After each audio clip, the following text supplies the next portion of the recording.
I'm going to show you how I put these together. Now these have a right side and a wrong side to them, and you can see how the wrong side is different from, you can see all these bumps here, whereas you don't see them on the other side. And I'm going to use what I call a running stitch. And I like this better than, I do love a mattress stitch, but I don't want a whole bunch of seams on the other side, and mattress stitch does make, you know, a significant seam. So rather than do that, what I've done, so I'm going to do another, I did a whole row of sewing each of these, and I kept them in order so that I didn't make them, and I had decided how I wanted the placement to be, and I put markers at the very bottom so I knew where the bottom was and what was the front as well. So I have two squares, and I'm going to put them together. So I'm going to turn them to the wrong side. And what you want to do is pin these together. And they aren't going to stay very well because this is, we'll see. So the reason I'm doing this is I don't want them to shift at all, so I don't get, and these are called T-pins, which are an invaluable little tool. Okay, so I've got them together, they match up.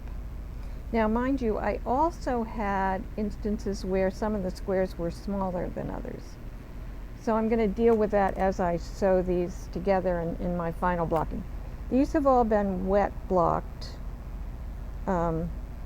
And I, tried to get them at the same size. I think they're supposed to be 5 inches. We got 4.5, but I think 4.5 is going to work for me. So I begin by weaving my tail through the stitches so that I don't have to do that at the end, because, we don't want to have to weave in tails if we don't have to when we're all done. Okay, so now I'm at the corner, and another thing, when you're doing something like this, while it might seem, because if I'm doing this whole row, that you'd want yarn the length of this, you do not, because you'll spend more time pulling it through than you would if you just started with something a little shorter, and then when you run out, you weave that in and start with a new one. Okay, so I'm in the corner, and I go from the back to the front.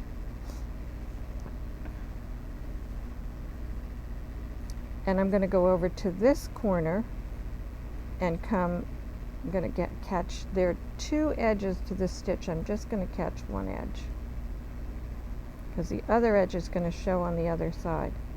So I'm going to go to the next stitch, go in, and ideally what you'd like to do, and I don't know if this will happen here, but you would like to have them, you would really like to be going diagonally across, not particularly horizontally across. So I pull this through. Now I'm going to go back and try to again be on the diagonal.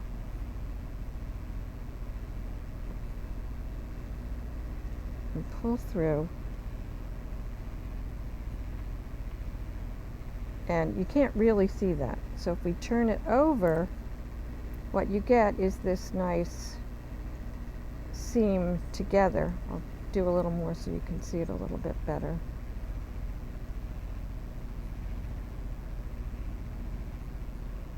So I'm here, I'm going to go over there.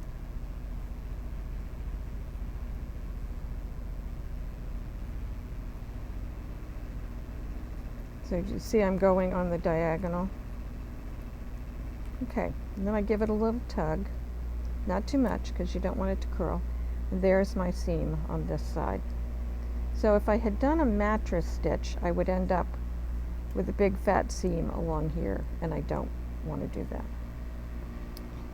Then, so I'm doing these one at a time, and I've done all of these and I made sure I have these in the right. I know that this is the left side, and then I have a shorter, if you can see. So I'm looking at this piece. I've done these pieces, so I want to sew these all together. So again, I'm going to take T-pins, and I would flip these over, and what you want to do, and when you do anything like this, don't start pinning from the bottom and go up. You can pin one, and then you want to come to your corner here, because you want these to match up. If they don't, it's going to look funny. And then you're going to go to the middle,